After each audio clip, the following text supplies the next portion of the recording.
mga mahal nila sa buhay, kundi para sa ating lahat.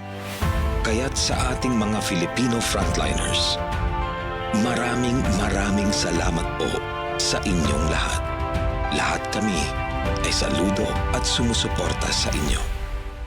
Hatid sa inyo ng PCOO, DOH, KBP at ng himpilang ito.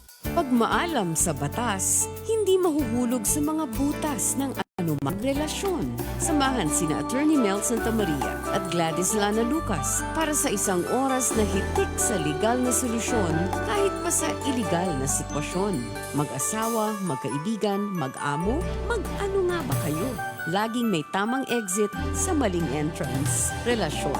Lunes hanggang Biyernes, 1:00 hanggang 2:00 ng hapon sa Radyo 5, 92.3 News FM at 1PH Signal Channel 1.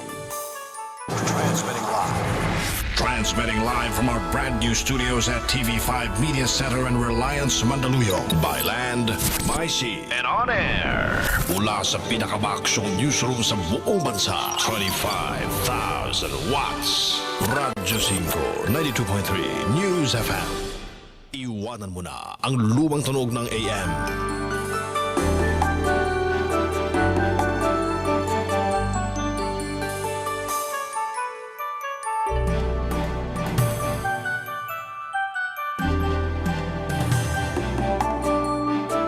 Sasagutin na ni Attorney Mel Santamaria at Gladys Lana Lucas Kung papasama sa tao o sa batas ang napasukan mong relasyon. sa Radyo 5 at 1PH sa Signal Channel 1. Magandang tanghali po sa inyong lahat, mga kaibigan, kapatid, kababayan, at bumabalik na naman po ang inyong programang Relasyon. And today is, of course, Wednesday din, June 24. At alam ko dati siguro, lalo na nung estudyante ka din, kapag mga ganitong araw, wala kang pasok. Wala. Di ba sa Wala. San Juan, Sa fiesta? San Juan. Yes, wala. Tama. Sapagkat nga, Oo. medyo tayo nahuhuli. Para yata tayo nagfi-feedback. Oo, nga napansin ko rin. Ayan na nga. Nag-echo tayo. O yun, nawala na. Oo. Yes, ayan. Ayan. Drew, baka pwedeng Bakit parang meron tayong may nag-echo tayo. Nalilate yung ating dyan. Oo. Yun, nawala na. Okay. Sige, June tuloy. 24, araw ng Maynila at saka piyesta ng San Juan Bautista. At kaugalian dyan sa San Juan ay nagbabasaan dyan. Nagtatapo Waka-waka. ng tubig. Pero ngayon Oo. medyo wala nang ganun Wala. sapagkat delikado sa COVID-19. Kaya tsaga-tsaga na lang, papisik-pisik na lang, kuha na lang sa gripo, magpisik na lang sa muka. Okay. Naka-celebrate na. Basta't ganun. Tama. Ang importante naman, I think, nagkaroon naman ng procession daw sa kanila, di ba? Oo. Oo. Pero kasi yung water festival nila, yung Wata-Wata, it encourages crowd gathering. Talagang bawal na bawal yan sa mga araw na to, di ba, Dean? Yes. Talagang everybody's out, nasa kalye, nagtatapon na ng tubig. Bakit nga ba tubig ang tinatapon? Because of St. John? Because of St. Diba? John. Diba? Kasi di ba Yes, basta yun. pagbabaptize ka, nililigan mo ng Oo. tubig yung binabaptize mo. Kaya, Oo. ayun ang nangyayari. Alam mo, nung araw, Gladys, natatandaan ko nung maliit ako. Sumisilip kami sa pader namin. Tapos, Okay. yung host, dala-dala namin ganon. Tapos, basta't may dadaanin, kampante, naglalakad. Tapos, shoo! Shoo, shoo, shoo, shoo. Pero game naman, hindi naman nagagalit. Oo. Hindi naman Oo, nagagalit. dapat nga daw hindi napipikon, di ba? Oo. Dapat hindi napipikon. Dapat Yun hindi nga lang. mapikon. Tapos yung iba pa nga, sinasabon namin eh. Yung ibang tao may dalang sabon na sinashampoo. Oo. Okay lang naman yung tapunan ka ng water. Ang mahirap kung maduming tubig ang itapon Ay, sa'yo, di naku, ba? totoo yun. Oo. Mahirap. Oo. Mahirap yun. Anyway, so yun. So yan, maligayang araw ng kapistahan dyan sa mga taga Maynila. And of course, it's also the 449th founding anniversary of the city of Manila. Ayan. So anyway, okay. Alam mo ha, Dito Gladys naman ha, tayo. Gladys ha, in Manila, naging mayor si Erap Estrada. in San Juan, naging mayor rin si Erap Estrada. Yeah. Tapos naging Correct. presidente pa. So talagang ang unang mayor talaga na naging presidente si Mayor Erap at tiga San Juan pa. Doon ang una niyang pagka-mayor. Biro mo ba naman yan? O kaya lang napatalsik lang. Napatanggal lang na people power siya tapos na-convict pa. Pero napardo naman ni GMA. So, tumakbo siya ng mayor naman ng Manila. Manila naman. Nanalo ulit. Yun. Yan. Okay. Anyway, so, okay. Ang binabati namin ang lahat ng mga naka-tune in na sa amin sa Radyo 5 at syempre, naka-online na rin at pinapanood ang ating live broadcast via our live streaming sa FB, Yes. sa ating page na Radyo 5 92.3 News FM. Correct. And of course, yung mga nanonood din po sa 1PH, sa Signal, magandang tanghali o magandang hapon na pala sa inyong lahat. Samahan ho ninyo kami ni Dean hanggang alas 2 ngayon. At maliban dun sa siyempre kapistahan sa Maynila, anong iba mong maibabalita o mai-share sa atin, Dean? Well, yung co-warranto na final ni Solicitor General Calida sa ABS-CBN, tinapo na ng korte on the ground that it is moot and academic. So, iyang pagdedesisyon niya ng korte, Gladys, iyan yung tinatawag dating walang silbihan. It does not create any jurisprudence. It did not enrich jurisprudence. It's an empty decision, ika nga. Bakit, Gladys? Sapagkat nga non-operational na ABS-CBN ABS-CBN. It's not operating anymore as a TV, ABS-CBN Channel 2. So, yung pagdi-dismiss na yan, it's really a nothing.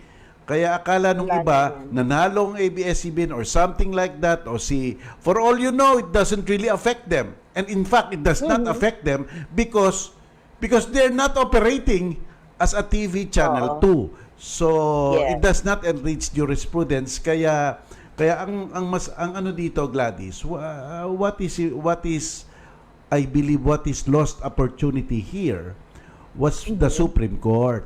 The Supreme Court could have come up with some decision during the time when ABS-CBN was operational. In which case, kung tinapo nila yung co-warranto ni Calida during the time when ABS-CBN was operational, then that means they are checking the executive.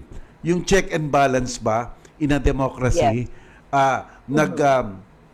overextend ang executive, sabi ng judiciary, hindi pwede yan, so itatapo namin ang kaso.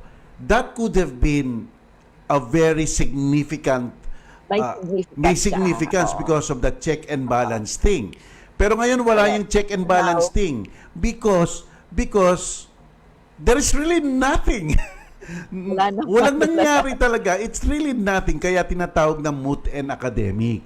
Sapagkat walang significance at all. It did not enrich jurisprudence. It did not affect anybody, whether the Solgen or the ABS-CBN, because whether you have that case or not, ABS-CBN is not operating anyway. Hindi ka mukha nung araw may pinaglalabanan. Kasi ang status ko noon, tama ba ang Executive Department through the Office of the Solicitor General in filing this co-warranto? Then, kung na-dismiss yun nung araw, may check and balance. Sinasabi ng Korte Suprema, you overextended yourself, we are checking you, dismiss. Pero ito, there's nothing. Because nothing. Wala talaga. It doesn't create any rights, doesn't prejudice anybody because the status quo is non-operational already.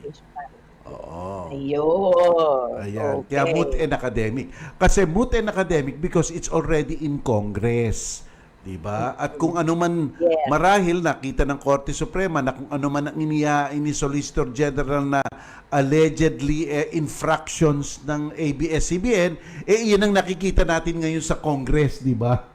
Yung investigation ng alleged infraction nila. So nagkakadalaw-dalawa lang. Kaya marahil, sabi ng Korte Suprema, this is moot and academic. We will not interfere with the prerogative of Congress to allow a franchise or disallow a franchise. So dismiss na lang namin. So parang ang nangyari, it's nothing. It's really nothing. Doesn't create anything at all. So yun. Yan yung ABS-CBN decision na yan. Ayan. Ayan. Okay, Ano pa mga so balita dyan? of course, may lumobo na naman ulit yung mga numero and yung mga COVID cases. We are still, of course, in our quarantine edition itong programang Relasyon, no, Dean, until now. Pero did you hear na there's a possibility na matagal pa bago mawala tayo sa quarantine status? Well, Parang yun yata ang pinakahuli, di ba? It's not that we are going to expect kasi di ba itong GCQ status natin ngayon until June 30 supposedly, di ba? Now, mukhang I think I was able to monitor. I'd like to go back to that. Kaya tinatanong kita kung nabalita, kung narinig mo rin yun din na maaaring it will take some time before malift talaga ang quarantine in whatever level it is, no? Right now, nasa GCQ tayo. So, ibig bang sabihin, matatagalan talaga pa rin. Hanggat daw wala palang hanggat walang vaccine? Vaccine. Parang ganon.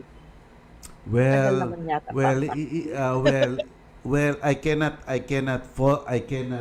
I understand the government in that respect because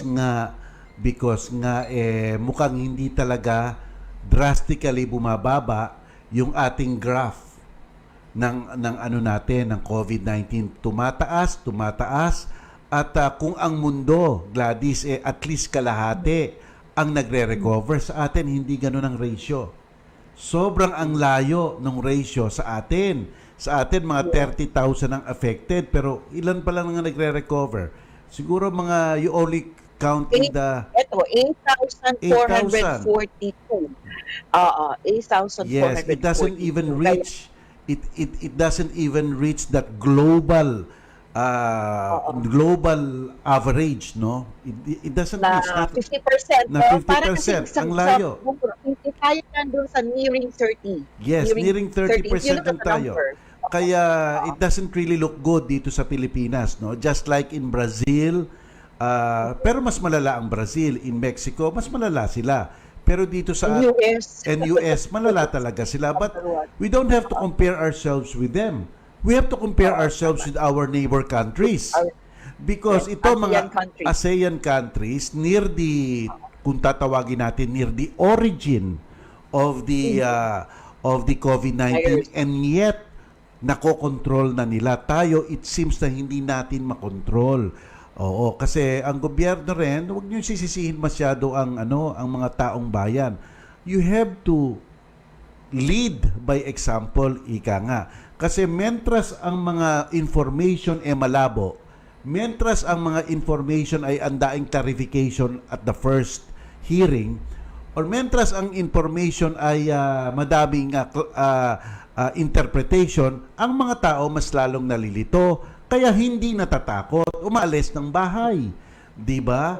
Kaya you really have to ang gobyerno must really have to buckle down more. Hindi ko naman sinasabing walang ginagawa, pero they have to buckle down more and really look for extraordinary measures, not emergency powers, kasi kayang-kaya naman na I think personally, kung ako lang sa tingin ko talaga, the mass testing will do it for us.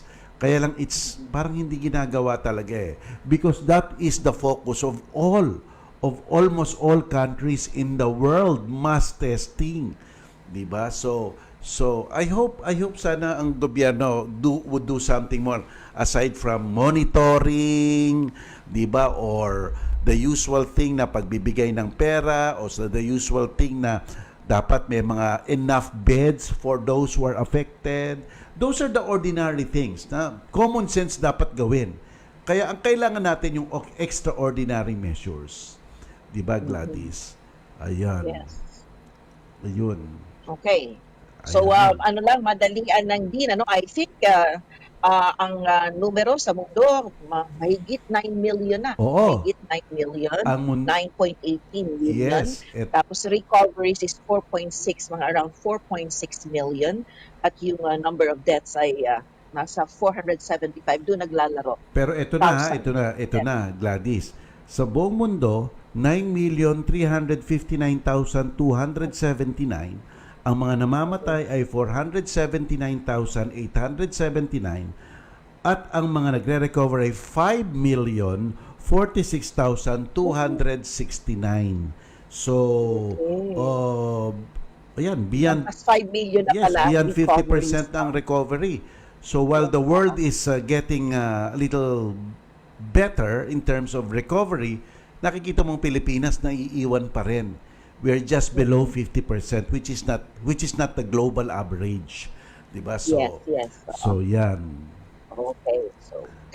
So that's our latest. At anyway, nais kong paanyayahan ulit yung mga gustong iparating sa atin ng mga tanong nila mamaya sa ating Q&A din. Yes. Dapat po nag-like kayo sa aming official fan page sa That's Radyo correct. 5 92.3 News FM. Mhm. You can post your questions doon. Pwede rin po sa Relasyon official fan page. Aha. At kung nanonood kayo sa aming live streaming, you can post your questions sa comment section. Yep. Okay, so Okay. that's it. Ate, tayo magpanalangin na. Gladys? Yun na. Panginoon, Yes. nagpapasalamat po kami at nakarating kami sa ngayong araw ng Miyerkules at sana po patuloy nyo kaming gabayan. Kagaya po ng dati, palinawin nyo ang aming pag-uunawa ng mga tanong, bigyan nyo kami ng magandang pananalita at syempre maayos na pagpapaliwanag para na nga magbigay gabay sa aming mga kapatid na hihingi ng mga advice para na nga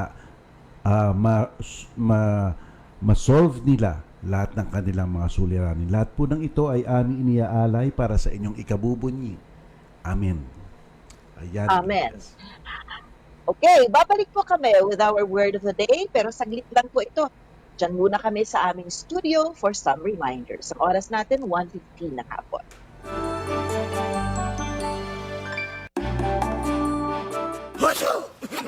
Kasalukuyan po tayong nasa gitna ng call center kung saan tuloy-tuloy ang sagutan ng ubot-sipon ng magkabilang team. Ang leaders, hindi na makontrol ang sitwasyon. Unti-unti na silang nalalagasan ng tao. Kaya para hindi na dumami ang casualties, umaksyon na ang bagong Cobra Plus Vitamin C. Ito'y kargado ng Vitamin B Complex, Taurine, Ginseng at Inositol at proteksyon ng 700 mg ng Vitamin C. Yan ang lakas at proteksyon ng Cobra Plus Vitamin C. Tapos ang bakbakan, tuloy ang laban. Back to work. Sagot, mga kapatid! Cobra Plus Vitamin C in resealable bottle. Available in all leading convenience stores, drugstores, groceries, and supermarkets nationwide. Ang oras, 1:15. Ang oras sa Radyo 5 ay hatid sa inyo ng Cobra Energy Drink. Angat ang lakas mo!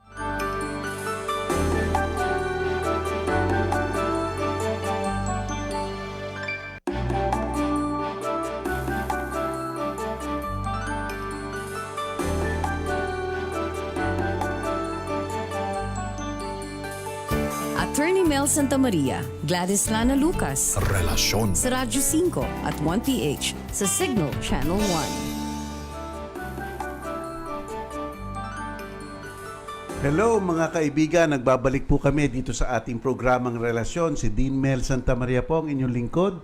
At tanda na po kami ang sasagot ng tanong at syempre, word of the day muna. Di ba Gladys? Word of the day tayo.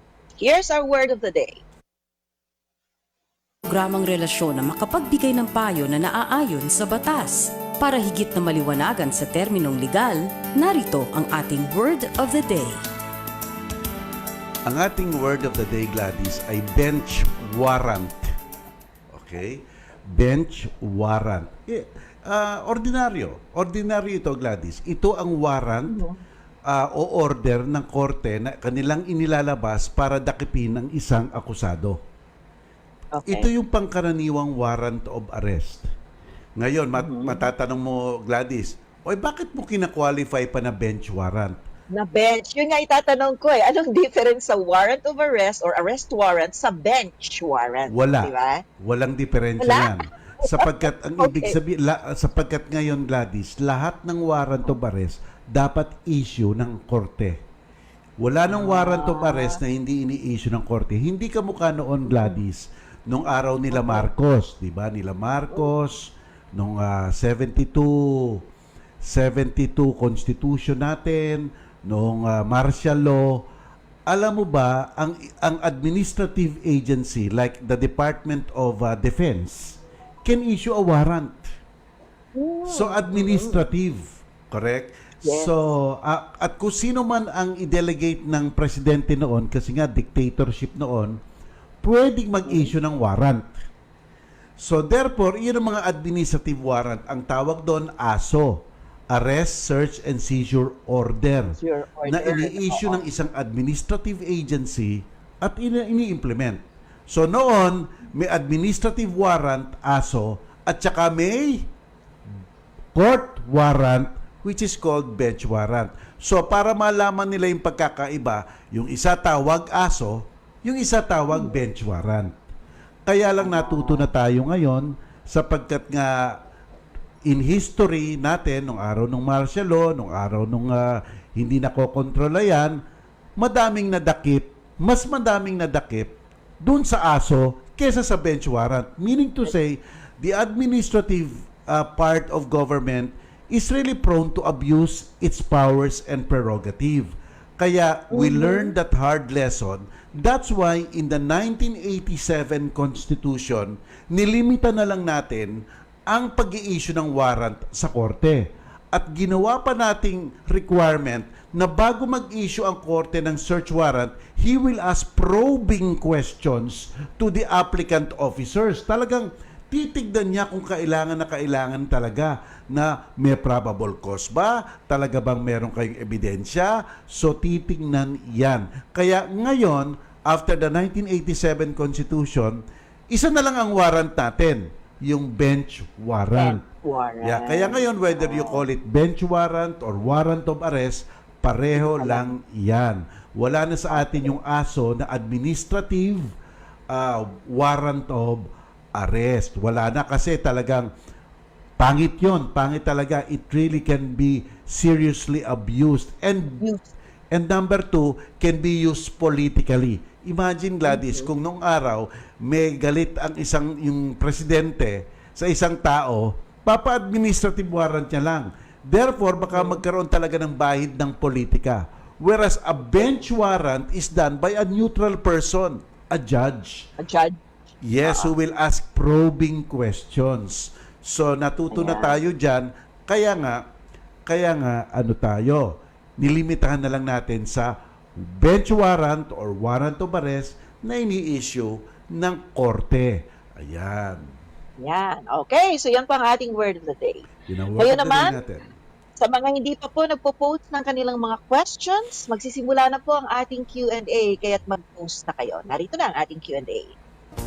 Ang programang ito ay bukas sa pagbibigay daan sa paglalahad ng inyong mga problemang pangrelasyon. Mangyari lamang tumawag, sumulat o kaya naman kapatid, mag-FB message na. Okay po, Q&A na tayo. Hey! Hindi pa po pwedeng tumawag. Pero pwede kayong mag-post ng inyong messages sa FB. Okay, eto. Tanong ko na, nawawala po din ang titulo ng aming house. Paano po kaya ako makakakuha ng bago at magkano po kaya ang magagastos ko? Nandito po sa akin yung deed of sale at may copy po ako ng titulo. Akala ko wala ang titulo. Siguro Kung Xerox sa bahay, copy. siguro. Xerox Okay, copy. yes. Xerox. Siguro Xerox copy. Tatandaan po natin, dalawa po ang titulo. Isa pong sa inyo, owner's copy, at isa pong nasa Register of Deeds, at maswerte kung meron ng film, yung LRA, Land Registration Authority. So, diyan nyo po makukuha yung mga original copies. Ngayon po, kung nawawala po sa inyo, pumunta po kayo sa Register of Deeds. Kasi kung merong kopya doon, napakadali po magpa-reconstitute ng owner's copy sa korte. Kasi nahandun May kamukha Kamukhang-kamukha po iyan. Ang talagang mahirap lang po, yung parehong nawawala. Kasi wala ka mapag-comparean. Pero yan po ang gagawin nyo, papa-reconstitute nyo po, kumuha lang po kayo ng certified true copy, ihain nyo sa korte at bibigyan kayo ng panibagong owner's copy. Huwag lang po kayong aasa sa isang certified true copy. Although okay yun. Pero hindi yun ang original copy. Di ba po? So, mas mabuti nang merong isa. So, doon muna po ang punta sa Register of Deeds. Ayan po. Okay. Merong request si Rene Braga Baingco, isa sa ating mga suki din. Attorney Mel, paki-elaborate naman po yung moot and academic. Kasi parati po naming naririnig yan. Moot and academic. Ang moot and academic, yung parang biglang nawala ang issue. Biglang nawala ang kaso. Biglang useless nang dinigin. Okay, bakit nagiging useless? Halimbawa, ganito. Ha? May utang ang isa sa isa. Okay? May utang ang isa sa isa.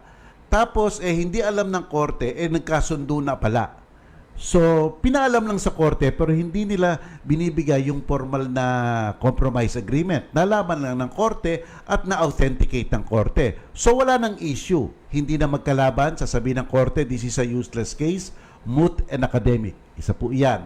Alam niyo po, nung araw ni Marcos, nung araw ng dictatorship, madami pong hinuhuli. Madaming hinuhuli. Ang daing hinuhuli, ang daing dinadakip. So, itong mga taong to, ang abogado po niyan, sila Jokno, sila Sagisag, nagpa-file sila ng petition for the writ of habeas corpus sa Korte Suprema o sa Regional Trial Court. Ano po ang punto ng petition for the issuance of a writ of habeas corpus? Para po yung mga alagad ng batas, pag-explain sila kung bakit nahandun sa kustodiya nila yung tao at dapat, kung hindi nila ma-explain, dapat pakawalan. Yan po ang petition for the issuance of a writ of habeas corpus. Nung araw po, basta nag-file na po, let's say sila Sagisag o sila Jokno, yung mga human rights lawyer para i-castigate ng korte o pa-explain ng korte kung bakit yung tao ay nasa custody nila, ang ginagawa nila, pinapakawala na. O sige, umuwi ka na.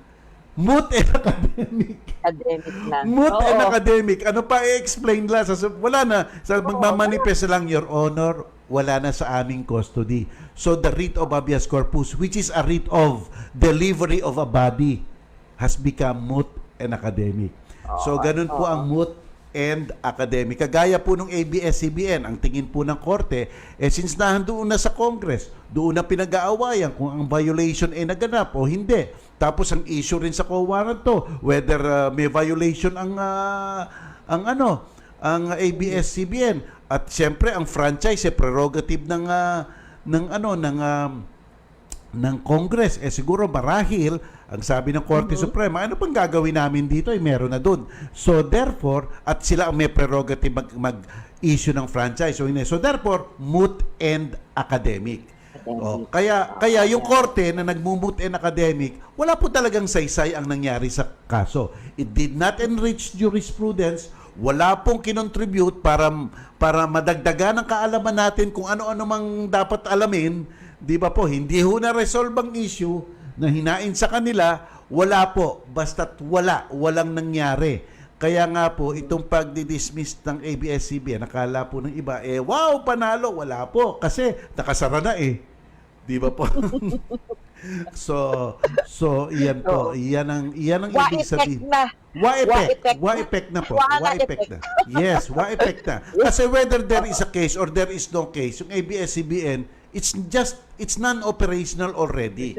Kaya kung ang punto ng co-warrant to, ito mga violation nyo, dapat itigil na kayo. Yun po ang punto ng co-warrant to. Kasi po nung final yon, nag-ooperate pa ABS-CBN. Ito ang mga offense nyo allegedly. So dapat kayo itigil. Wala na. Putulin ang franchise nyo. Ano pang pag-uusapan? Nag-expire na yung franchise. Pinatigil na ng NTC at hindi na nag-ooperate ang Channel 2 at least ng ABS-CBN. Tsaka kaya naging moot and academic. Yan po. Yan ang ibig sabihin. Okay. Dean Mel, my daughter is top 6 sa PRC nursing board exams. Yes. And she wants to avail of online classes sa law during the pandemic. She also works in a hospital now. Is that feasible? Itong tanong niya. What is the procedure to take an entrance exam? Okay po. So Nurse na. Okay, about 2 or 3 years ago po, ang valedictorian ng FEU was a nurse.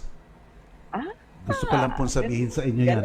At ang inyo pong lingkod, ako po ay BS Biology na nag-abogado.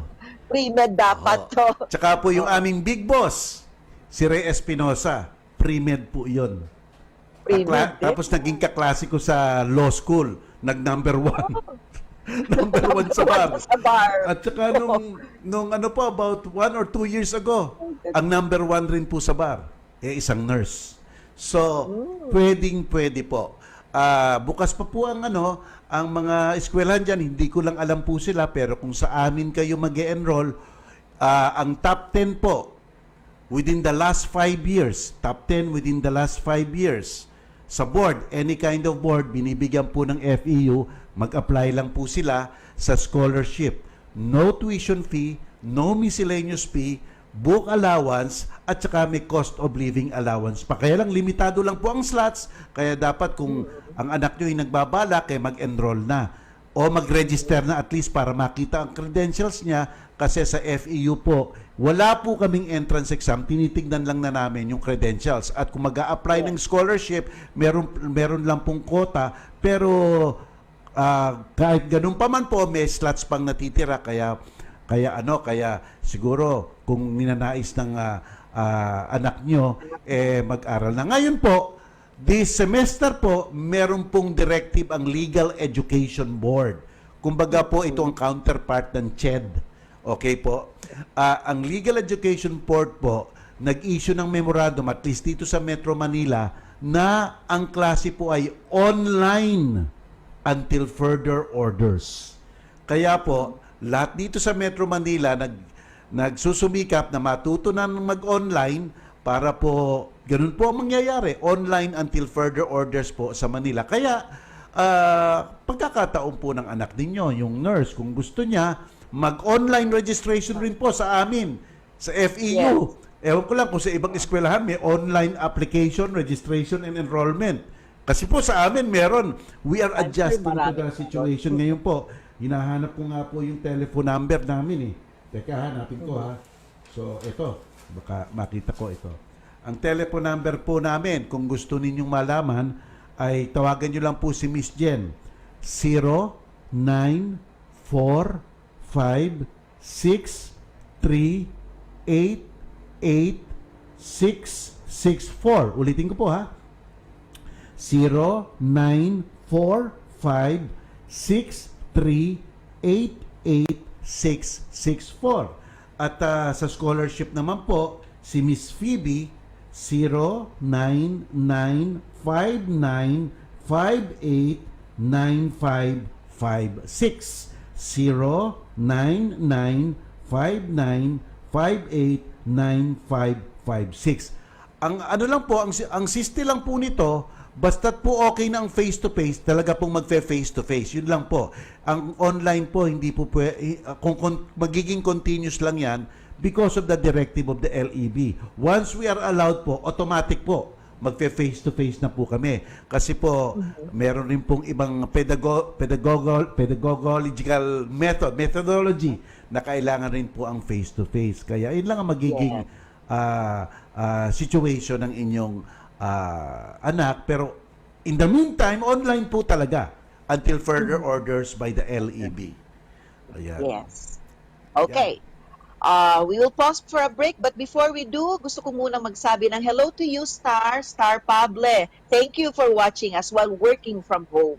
Si Star is watching us. Okay, babalik po ang programang Relasyon dito sa 1PH. And of course, sa Radyo 5, makaranang ilang paalala. Ang oras natin, 1:31 ng hapon.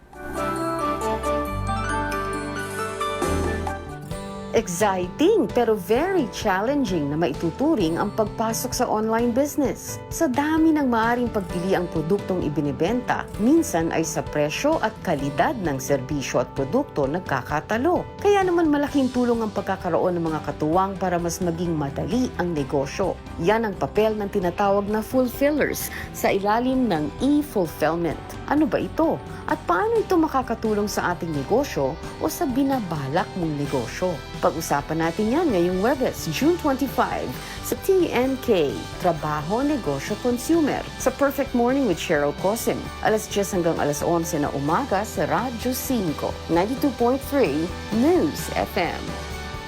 Dahil sa patuloy na banta ng COVID-19, patuloy rin po ang paalala ng TV5 management sa mga nais magsumbong kay Raffy Tulfo na hindi pa rin po pahihintulutan ang pagpila sa Action Center sa TV5 Media Center, Reliance Street, Mandaluyong. Para po sa kaligtasan ng lahat, manatili po sa inyong mga tahanan at idulog ang inyong mga reklamo kay Idol Raffy sa pamamagitan ng official Facebook page ng Raffy Tulfo in Action. Maraming salamat po.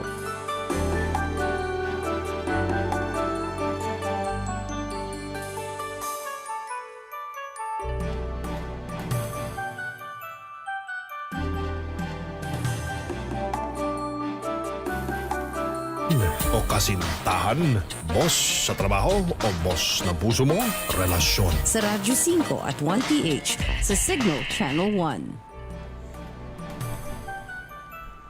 Okay mga kapatid, nagbabalik po kami. Ito po ang inyong lingkod, si Dean Mel Santa Maria, dito sa ating programang Relasyon. Hanggang alas 2 po tayo ngayong araw na ito.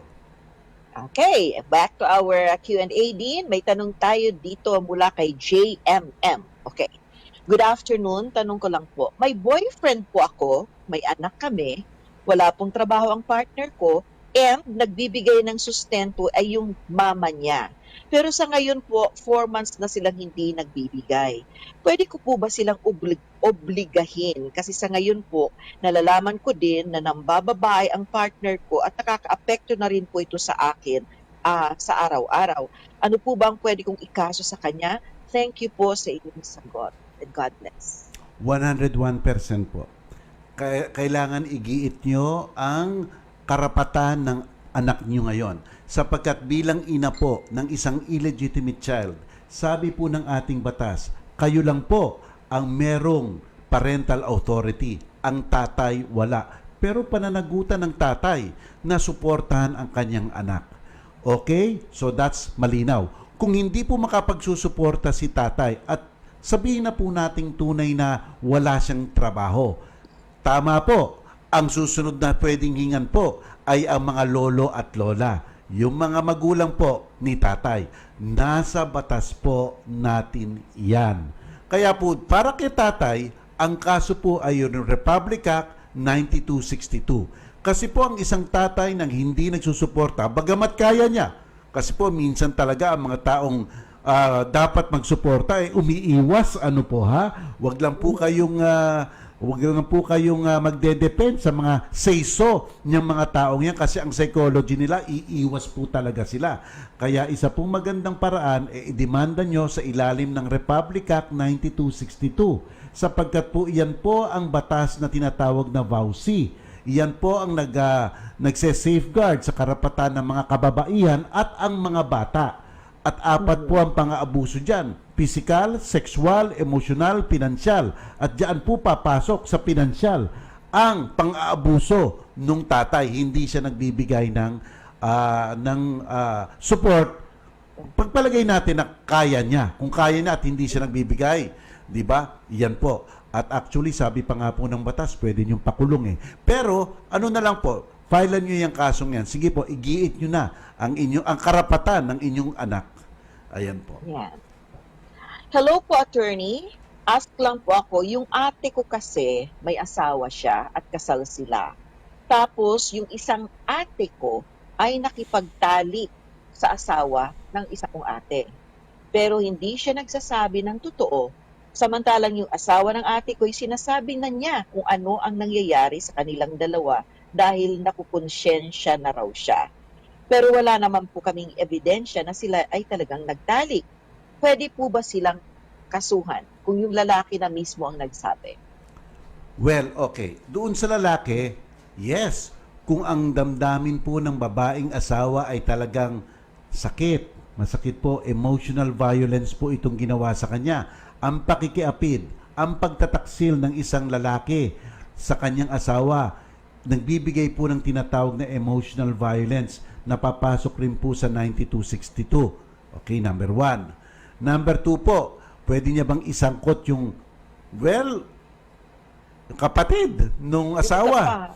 Oo. Yes, pwede po kung totoo 'yon na nangyayari sapagkat po ang 9262 yung concept ng sabwatan, conspiracy, nag-a-apply rin po dyan. Sino pa ang kakonspire ng asawa nyo kung hindi yung katalik niya? Di ba po? O pwede naman po. Kaya pasanin lang po, napapatunayan at iyon ay totoong nangyayari. Pero ang pag-aamin po ay masyadong matinding ebidensya na rin po iyan, sapagkat iyan po ang tinatawag sa ating batas, ating rule of evidence na statement against interest. Walang tao na nasisirain ang sarili niya. Oo. 'Di ba? Kaya ang mga taong nagsasabi na ginawa ko ito na nakakapagperwisyo sa kanila, medyo mataas po ang tingin ng ebidensya doon. Mataas po sapagkat hindi normal po sa mga tao na they will go against their interest of tranquility and peace and silence, 'di ba po? So, maganda pong ebidensya 'yon, yung testimonya ng asawang 'yon. Kaya lang sa pagdidemanda po, pareho nyo silang ididemanda. Oo. At ang dapat magdemanda yung asawa, hindi yung kapatid. Kasi itong nagsabi sa atin nagsusumbong siya na ito nga daw ang sitwasyon yung ate niya, may asawa, ganon-ganon. Nagtatanong siya kung pwedeng idemanda. Hindi siya, yung kapatid niya mismo yung asawa. Mas mabuti yung kapatid. Pero alam mo, Gladys, ang isang katangian ng 9262, basta't may personal knowledge lang ang isang tao, may personal knowledge lang. Alam niya yung nangyayari, hindi true chismis, hindi yung sabi-sabi, hindi yung kwento-kwento, di ba? Basta't nakikita niya, pwede actually siya mag-file. Pwede siya mag-file. Okay. Oo. Nakikita niyang nagdurusa yung isa niyang ate, di ba? At alam niya personally Oo, na nangyari. ang dahilan. Pero kung ang dahilan chismis lang, Ay, malabo-labo yun. Sinabi ng ate niya, yung asawa ko talagang nagtataksil, yung iyong brother-in-law. Medyo chismis yun. Kasi dapat yung mga taong nakakaalam na tunay. Ayan. Yes. Okay. Next question natin. Good afternoon po, Attorney Mel. Magkano po ba ang share ng employer sa SSS? Kasi lumalabas po sa amin na ang SSS, kung magkano ang kinalta sa amin, yun lang pong naihulog. Regular kami at minimum ang aming sahod. Maraming salamat po sa inyong sagot. Well, ano po yan? Hindi ko lang po alam ang eksaktong amount. May table May table po yan. Depende po sa amount ng sweldo ninyo. Pero may hangganan. Merong hindi natataas pa sa isang limit, no? Talagang basta naabot yung limit, kahit ano pang sweldo, pare-pareho na. So, depende po yan sa amount ng sweldo nyo. Pero alam nyo po, yung mga problemang yan, hindi po napakahirap yan. Kasi po, alam nyo po ang SSS, matulungin po talaga yan. As a matter of fact, meron kami ditong dating programa, di ba? Yung personal talaga na sinasabi nila sa mga tao, mag-report kayo sa amin, kakausapin ang inyong pinagtatrabahuhan at talagang sila na ang magkakausap po dyan. Kaya ang gawin nyo ganon, punta na po kayo sa SSS, i-verify po ang amount at kung talagang nagkukulang, sabihin nyo sa SSS, anong gagawin natin? Gawan nyo na ng paraan. Huwag ka na, kaya ang importante nga, Gladys, this is the best thing about this Pwede siya umupo lang dun Di ba? Sumbong niya, umupo lang, gagalaw na ang proseso. Makikita niya na sa harapan niya. Di ba? At kung ayaw, ang magdedemanda pa sa Metropolitan Trial Court, kasi krimen yun ang SSS, hindi rin siya, witness lang siya. So, yun ang gagawin mo. Yes. Okay, next question, tungkol yata ito sa lupa. Tama. Ito po ang tanong ko, meron po ba kaming karapatan na humingi ng parte ng lupa na tinayuan ng bahay ng mama at ng aking stepfather? Anak po ako sa unang pamilya at kasal po ang tatay at nanay ko. Ngunit, naghiwalay sila at nagpakasal ulit ang mama ko sa aking stepfather. Dito na po sila nakatira sa lupa ng lolo ko na tatay ng mama ko. Meron po ba akong karapatan bilang tagasunod o bilang siguro anak ng kanyang mama? Kasi po ang sabi nila doon sa bunso dapat ang bahay at lupa. Bunso po namin na ay yung half-brother ko dahil anak siya ng nanay ko sa stepdad ko. Eto na naman tayong sa bunso ang property. Saan kaya nila nakukuha itong sa bunso? Dapat ang kung ano man ang kailangan, bahay at lupa sa bunso dapat mapunta. Tandaan natin ito, Gladys. Kung ang pinag-uusapan natin ay pag-aari lang ng nanay mo, hindi conjugal pag-aari lang ng nanay mo kasi namana sa lolo mo. Yes. Kanya lang yon. Okay? Habang buhay ang nanay mo, wala kang interest doon. Habang buhay si nanay, sapagkat kanya lang ang pari-arian na yon, siya ang makapagde-decide kung saan pupunta yon ayon sa kanyang kagustuhan. Wala kang interest doon. Niyang iyong consent ay hindi kailangan hingin. Okay, malinaw tayo doon. Nagkakaroon ka lang ng interest kung namatay na si nanay. Sapagkat bilang legitimate child, ikaw ay isang tagapagmana. At halimbawa, may half-brother ka. Kasi half-brother, sabi mo, yung nanay mo nanganak doon sa stepfather mo, di half-brother mo yon. O meron kayong anak rin siya. Di ba, Gladys? Anak rin siya. At kung legitimate, halos pareho kayo ng sharing. Pero wala sa batas natin na sa mga kapatid, ang bunso, ang mas malaki, ang panganay, mas maliit. Walang ganon. Lahat ng tagapagmana ay pantay-pantay. Ang pagkakaiba lang kung isa'y legitimate at isa'y illegitimate. Ang illegitimate ay makakakuha ng kalahati ng nakukuha ng lehitimong bata. Ayan po. Ayan. Yes, okay. A blessed day po sa inyo, Attorney Mel and Ma'am Gladys. Maraming Itatanong salamat. ko po, may utang po kasi yung kumare ko na 33,000 pesos. Pero verbal lang po ang naging usapan namin.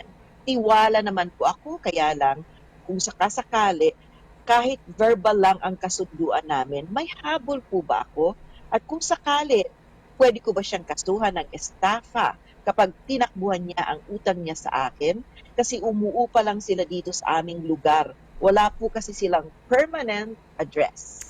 Number 1, sa utang po, walang nakukulong sa utang. At ang isang pangako po na hindi lang natupad, hindi siya nakapagbayad, hindi pong automatic estafa yon. Ang estafa po may pangloloko ng simula't simula. Ibig sabihin, siya nung simula't simula, maitim na ang balak niya. Di ba po? Maitim na ang balak niya, meron na siyang layuning mag-deceive. May deception, yun po. Pero kung utang lang na hindi nakapagbayad, tapos nangako, tapos hindi nakapagbayad, wala pong estafa yon, simpleng utang po yon at walang nakukulong sa utang lamang. Number 1. Number 2 po, hindi porkit po walang nakasulat na kontrata, ay walang kontrata. May kontrata po. Kasi po ang kontrata ay pwedeng nakasulat at verbal. Lalong-lalo na po yan, napatupad na ang kontrata. Nagbigay na kayo ng pera ng pautang. Kaya kayo naman ang naniningil. Nasa enforcement na nga po kayo ng inyong oral contract. Ano po? Pero siyempre, mahirap patunayan ang isang oral kumpara sa isang documented na utang. Kaya siguro dapat medyo strategize nyo na po. Strategize nyo na po. Huwag pong pa-gera ang pag-usap sa kanya. Huwag palaban. Huwag pa-away. Huwag po. Taktikahan nyo po para magkaroon kayo ng dokumento. Kausapin nyo siya. Sabihin nyo siya, Manang, matagal na tong utang nyo bigyan nyo nga po ako ng plano nyo para bayaran tong utang na to. Sulatan nyo na lang po ako para kung okay sa akin, papayag ako. Kung hindi naman, mag-usap tayo. Bigyan nyo nga po ako ng plano nyo lang. O, di ba? Step by step, medyo strategize nyo. Kung magbibigay po ng plano at nakasulat, ayun na po.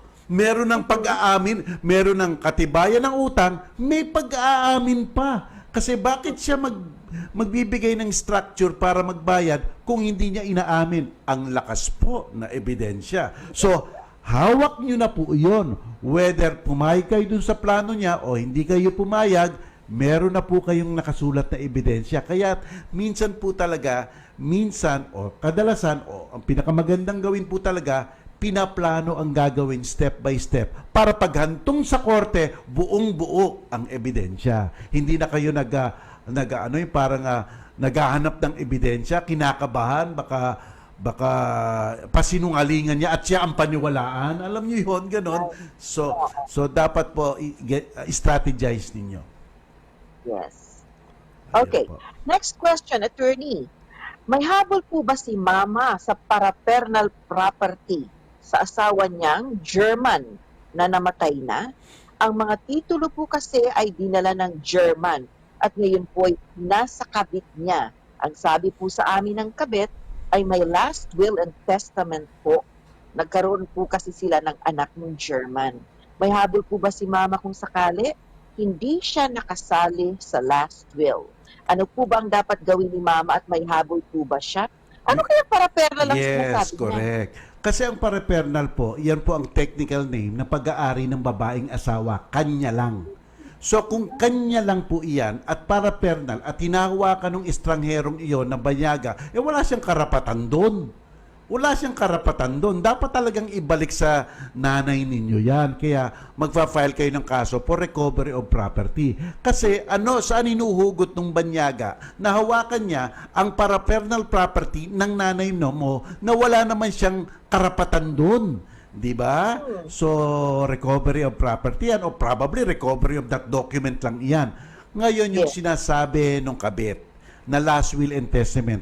Kung ang nanay mo at nung banyagang yon ay mag-asawa, kung iyon ay mag-asawa, di ikaw ang mas malaki ang iyong mga karapatan sa napupundar nung foreigner na iyon kaysa doon wala naman siyang legal na kaugnayan doon sa German na iyon.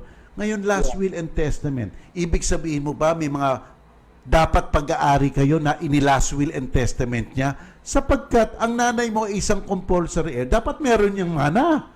Hindi yan nawawala ng mana. At dapat marunong mag-question ang nanay mo sa mga pag-aaring yon, baka nga conjugal pa yon. So malaki ang karapatan ng nanay mo at pwede pa talagang questionin yan mga papeles na yan. Kailangan mo dito, abogado, kasi sasaliksikin niya yan. Pupunta sa Register of Deeds, pupunta sa Assessor's Office, madaming gagawin dyan. Okay. Okay. Sino to? Wala man sa office, pakigreet na lang ng happy birthday ang aking pamangkin na si Irish Josel Peña. Okay, happy birthday to you, Irish Josel Peña. And if I'm not mistaken din today, June 24, birthday ni Attorney Weng Soriano. Oh wow! Happy birthday, Weng! Happy birthday! Alam niyo po, si Weng Soriano ay professor namin sa FEU at siya po ang dating Department Chairman ng Political Science ng UP. Isipin niyo yan? UP sa Manila, yes. So ngayon po, I think her term is over. So, siyempre, professor siya doon. Professor rin sa FEU yan. Yes. Okay, next question natin. Good afternoon po. Tanong ko lang po, bakit di pa po namin nakukuha yung titulo ng aming lupa na almost 10 years na po namin fully paid? Ito ay through the Pag-ibig Housing Loan. Hanggang ngayon ay wala pa po yung titulo. Ilang taon po ba ang pagpoproseso ng titulo? Ay nako po. Puntahan nyo na po ang Pag-ibig. Puntahan nyo na po. Hindi ho pwedeng hindi issue yan. Kung inyo'y nabayaran na iyan, wala na kayong obligasyon, tapos na. Dapat po, iyan ay matapos na. Humantong na po kayo sa tinatawag na extinguishment of contract.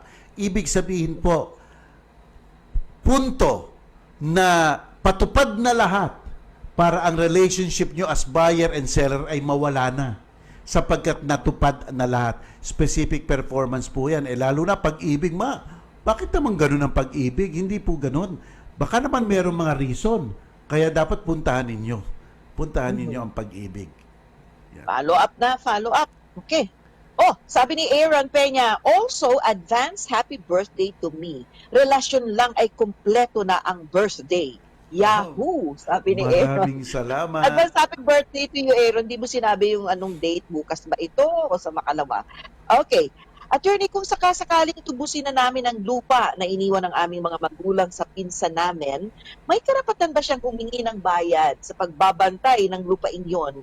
Hindi naman po nababayaran ang amilyar. Thanks po sa sagot. Okay. Tutubusin. Siguro po umutang ang mga magulang nyo sa pinsan nyo tapos equilateral yung lupa ninyo.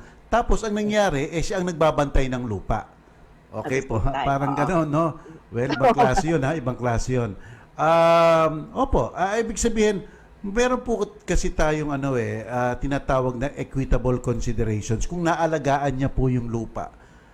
Di ba po? pwede po siya makahingi ng necessary expenses lamang. Yung mga bagay-bagay na talagang naprotektahan niya yung lupa. Pero hindi siya pwedeng mag-gain doon, yung parang mag-profit sa inyo. Hindi po. Yung mga necessary expenses sa pag-aalaga niya sa lupa at naprotektahan naman. Yun. Yun po. Yes. Okay, attorney, tanong ko po. Ang dala kong apelyido sa aking PSA, siguro birth certificate niya ito, ay apelyido ni mama. Kaso nailagay ko po sa PhilHealth at Pag-ibig ko ay ang apelyido ng papa ko. Wala po akong middle name at bala ko pong ipalipat ang apelyido ko sa apelyido ni papa. Ano pang dapat kong gawin at magkano kaya ang mga gastos ko? So, very clearly din, illegitimate siya kasi wala siyang middle name, apelyido ng mother niya, pero ang ginamit niya sa PhilHealth Pag-ibig yung sa tatay niya. Gusto niya daw yung apelyido ng tatay niya ang dalhin. So, what should he do? Kakausapin mo tatay mo. Sapagkat sinabi ng batas natin para mailipat mong formal ang apelido mo from your nanay to your tatay, ang kinakailangan mo ay ang apidabit ng iyong tatay. Una, na talagang sinasabi ng tatay mo na anakan niya. Pangalawa, na pinapahintulutan niyang gamitin ang apelido niya gamitin mo. So yun, gagawa po ng affidavit na yun. Si tatay po ang gagawa nun. Wala na pong iba. Hindi lang po kayo pwede makapunta sa local civil registrar at sabihin, gusto ko na ilipat yung aking apelido sa tatay ko. Hindi po. Hihingin po yung affidavit na yun ni local civil registrar. Kaya po kung meron po kayo, ano na po yan? Tuloy-tuloy na po yan. At ang pagbabayad po, hindi ko lang po sigurado kung magkano. Siguro mga 1,000, 2,000, depende po yan. Sa munisipyo. So, yun po ang kinakailangan nyo. Makausap nyo ulit si tatay. Kasi po, kung hindi nyo makakausap si tatay, mahirapan po kayo. Yun na nga itatanong ko din, what if, let's say, gusto mo talagang dalhin ang apelyido ng father mo, unfortunately, pumanaw na siya. Okay. So, there's no way na makakakuha ka ng acknowledgement. So, Wala. Forever ka na lang ba talagang hindi mo madadala ang apelyido ng tatay? Administratively, hindi na pwede yon. Hindi mo na magagawa yun sa local civil registrar. Pero subukan mo sa korte. Subukan mo sa korte. Baka naman na dinggin ng korte at makita ng korte ang merito ng iyong contention, baka payagan. Pero administratively, hindi na magagawa yon. Hindi na magagawa yon. Kasi yung affidavit na yon, yung procedure na iyon, sa local civil registrar lang ang magagawa iyon. At ang pinaka-importante pa, yung sinumpaang salaysay ni tatay. Yun. Yes. Oo. Okay, so let's wrap up. Hello, watching from California, Aldina Vera. Thank you for watching us, Dalia Nardo, si Verna Pakibot, si Offen Palma watching from Taiwan, si Aaron Peña, si Chun Chen Auka, Joy Sumabat, Josie Andal, Jose Niedo, Len Abion Sukigawa. Ito na yung ating barkada dito, community na natin sila dito sa relasyon. Rene Braga Baingco, of course. Hello also to you, Luz Vininda Season, Christina Flor, at baka meron kang last announcements din before we finally say goodbye. Well, gusto ko lang pong paalala sa inyo muli, ang Far Eastern University po ay tumatanggap pa ng application, registration, at kung matutuloy, enrollment para po sa aming Institute of Law. May online po kami, online registration, application, and enrollment. Tatawagan nyo lang po si Miss Jen, 0945-6388-664. At online po ang ating semester until further orders from LEB. Mahigpit po sila, gusto nila online hanggat binibigyan kami ng direktibang pwede na mag face-to-face. Yan po, paalala ko lang po. Okay. Maraming salamat po sa pagsama sa amin ngayon ni Dean Mel dito sa programang Relasyon sa Radyo 5 at sa 1PH. At sana po'y bukas, nandyan kayo muli. Alauna pa rin mo ng hapon. Gladys Lana Lucas po. Stay safe and stay healthy. Maraming salamat po. Ito po si Dean Mel Santa Maria. Hanggang bukas po muli. Lord, maraming salamat po sa pagbabahagi sa aming mga kapatid sa programang Relasyon ng inyong tulong at gabay. Sana'y mapanatili po sa aming puso't isipan ang lahat ng aming natutunan at piliing gawin sa aming buhay kung anong wasto at marangal sa inyong mga mata. In Jesus' name, Amen. Bye-bye! Amen. Bye. May pupuntahan pa ba o dapat lang tapusin na? Sinagot nga ni na Attorney Mel Santamaria at Gladys Lana Lucas ang mga tanong sa napasukan mong Relasyon. sa Radyo 5 at 1PH sa Signal Channel 1. COVID-19. Reminders from DOH. Tamang paggamit ng mask. Makakatulong ang pagsuot ng surgical mask para maiwasan ang pagkalat ng mga viruses